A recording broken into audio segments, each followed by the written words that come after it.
I'm here with reading some Ann-Margret's book. Thank you for subscribing. It's a good book so far. I'm really enjoying this. Okay. So, this is where we ended. Let me see here. We were talking about Val's Jobbin, obviously, and I put some pretty pictures of Val's Jobbin. Daddy made his way to U.S. aboard a freighter. Okay, so the soldiers were encouraging sweet little Ann-Margret to dance and sing at that young age over there. They were protecting, because there were German soldiers in Norway, 10 minutes away from where they were. So there was 1,000 uniformed soldiers that are Swedish men that were there protecting. So that's where we ended off, okay? I must admit I love the attention. They encouraged me to sing and dance, and I delightfully complied. One day I heard some of the soldiers using words that Mother had spoken to me about. Swear words. I immediately poked my 3-year-old head out of the curtain, separating the kitchen from the cafe, and I scolded the soldiers. Fulla ord, I said, shaking my finger. Bad words. I was definitely raised to be a good, ever so polite girl, to avoid conflict and unpleasantness, and to this day I bristle at bad language and loud words. If there was conflict between my parents, and there was, I was shielded from it. It wasn't until I was an adult that I learned that Mother exchanged heated letters with Daddy. She wanted him to return, while he insisted that we follow him soon.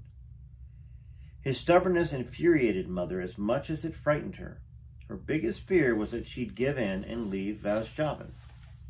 Now, in the end, of course, she would, because the Swedish woman deferred to her man and stood by him, no matter what the cost. Now, over the years, I'm sure I absorbed this attitude and let it affect my marriage. My own marriage, he said. But at the time, all I knew was that something in our family wasn't right. I wanted a daddy, and he wasn't there. Now, by age 4, my curiosity about Daddy was insatiable. I pestered Mother constantly with questions about him. Why didn't he live with us? What did he sound like? Was he strong? Now, my relatives always told me I resembled Daddy. I had his nose, eyes, and smile. But I wanted to hear more. Even better, I wanted to see for myself. Someday, Mother said. Really? I said, soon?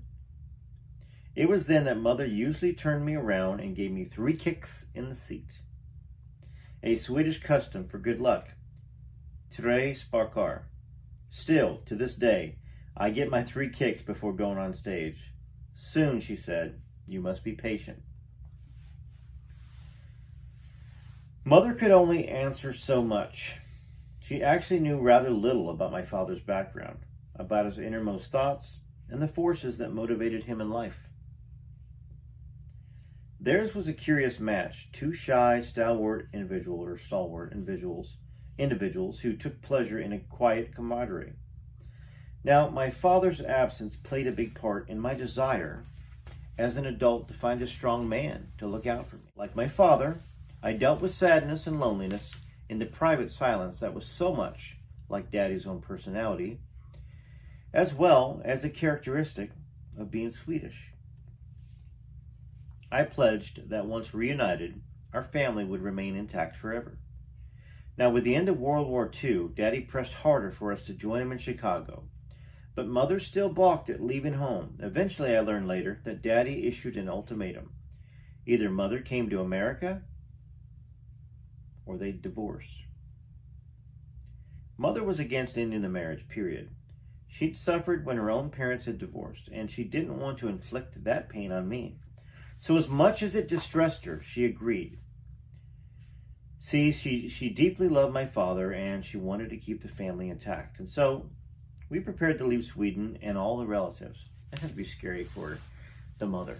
And exciting for Ann-Margret because she wanted to know her daddy. Mother tried to be brave, and I was elated, then terrified of leaving home. A syndrome that would exert itself more and more in the years to come. I would become both reclusive and an extrovert, the roots of which I now understand. Mother and I settled into tourist class on the steamer Gripsholm, Gripsholm. During the 12-day journey, we entertained other passengers by harmonizing. And I played with two little girls I met on board the ship. But according to Mother, I spent most of the time pleading with her to repeat every tidbit that she'd ever told me about Daddy. I sure hope that Ann-Margret's daddy turns out to be a good guy. I mean, I don't know. I mean, I guess we're going to find out, right? Because I don't know all of the history of Ann-Margret. But I don't remember. Well, once again, I'm not going to speak about it. Let's go ahead and read it and discover this together. So I spent most of the time pleading with her to repeat every tidbit that she'd ever told me about Daddy. I wanted to hear every story, every description of him over and over again. I didn't go to sleep at night without first looking at his picture. On November 29th, 1946, we sailed in the New York harbor. I understand very little about the country I was moving to, but someone on the ship had told me about the Statue of Liberty and all that it represented. Beyond that was the imposing skyline of Manhattan. Anybody been to New York here on this channel? Well, first off, who hasn't been to New York? I went a couple different times. Once I was actually on Times Square running a marketing promotion for a company called Fidelity. And so it was a greeting card company that was an online greeting card. So if you think about, sometimes you get these little greeting cards online. Well, they were kind of the first. And so I had this purple box truck and I set up in Times Square. And of course, the naked cowboy was there. The guy that wasn't really, completely without clothes, but he would sing songs and jump around and all that stuff. And of course, there was all these people dressed up as different characters, like the Statue of Liberty. And this was after September 11th, 2001. So the trade centers weren't there anymore. And I went over there and kind of saw the area. But I went there that time. And then my wife and I and my wife's sister, we went on another marketing tour for Monster Jam. Going to different stadiums and setting up a little Monster Jam truck thing where people could race RC monster cars. And so we happened to be coming back through from, I want to say, Rochester, New York. We saw Niagara Falls, which is very pretty. And then I took my family into New York City. And we went and had food from the Cake Boss. And went to the big old toy store there. And took a taxi cab. Ooh, it was an adventure being in a taxi cab. Good Lord, I prefer to drive. But those guys avoid accidents constantly all day long. So we took a taxi. And we ate at a place called Tony's. Right there off of the Times Square. Delicious, delicious Italian food. And I know it's more of a tourist place. If there's any New York Italians on here watching the channel. But anyways, I can just imagine what she was thinking as a little girl. Wait a second here so I don't fall down. I'm leaning down too much in my chair, and at some point in time this chair is going to break on me, and I will not be happy with that. Beyond that was the imposing skyline of Manhattan.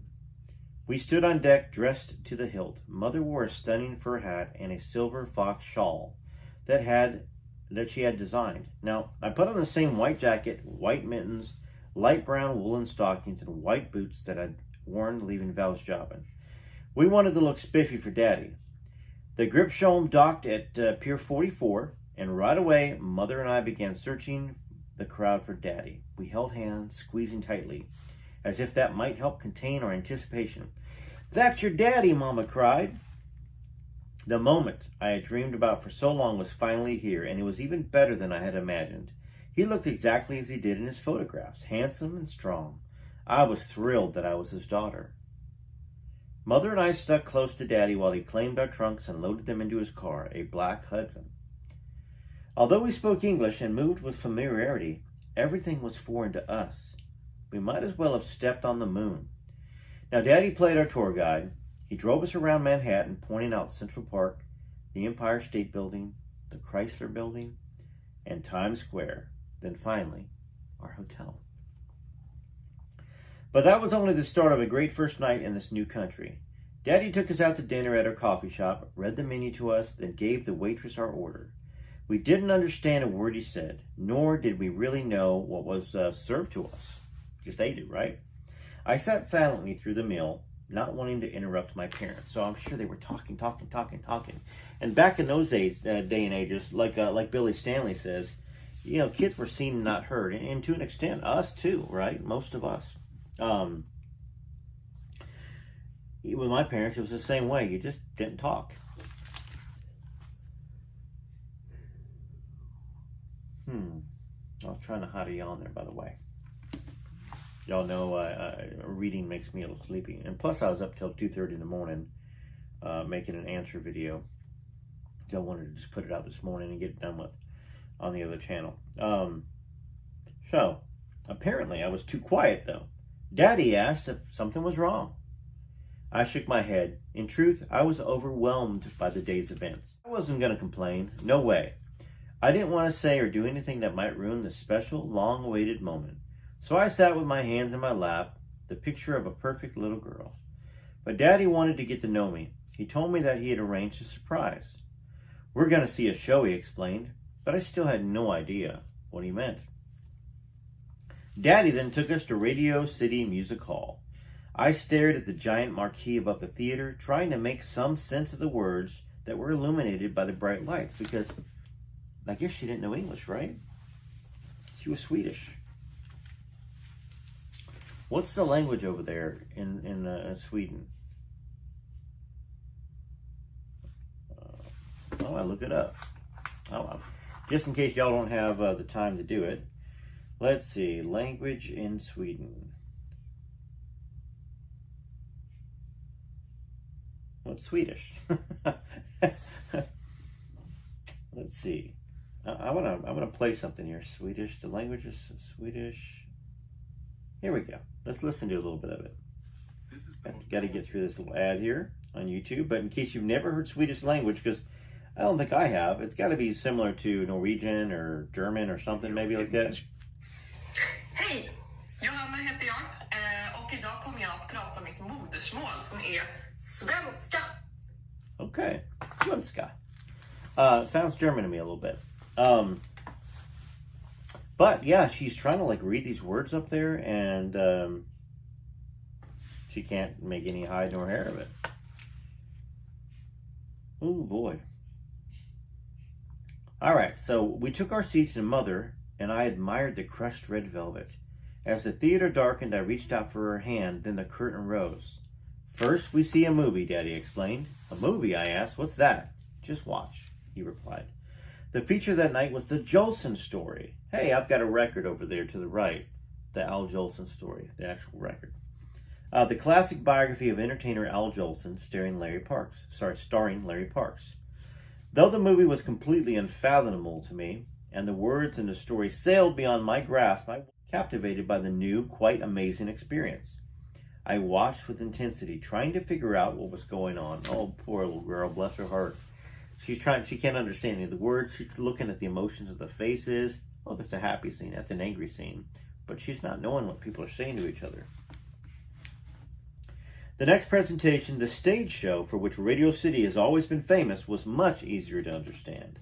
The program called All in a Day was a series of musical vignettes.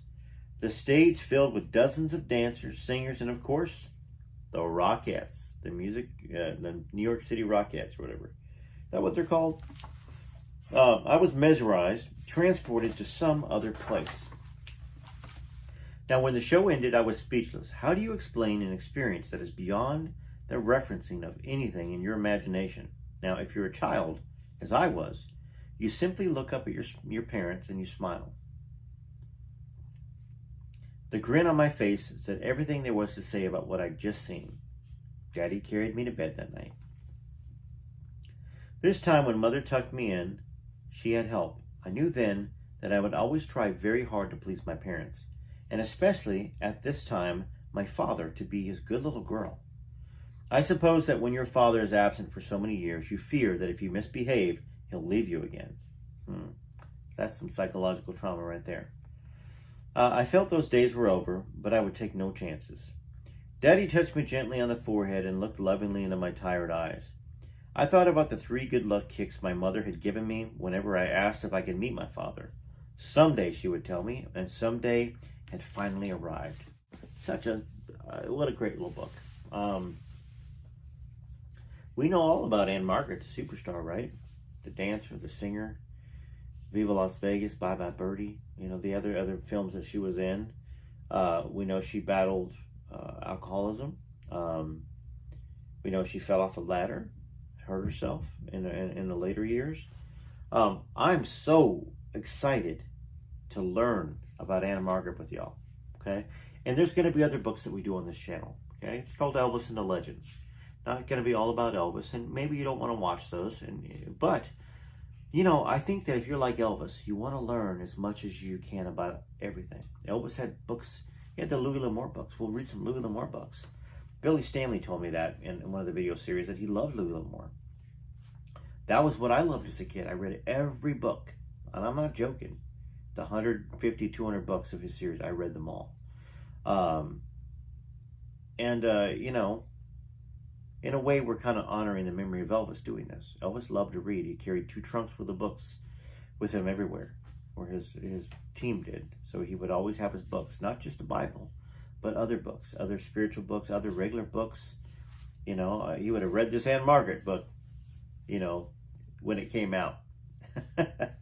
If he was still alive with us. Bless him up there in heaven. He's gone to his greater reward, as I frequently say. Anyhow, TCB TLC.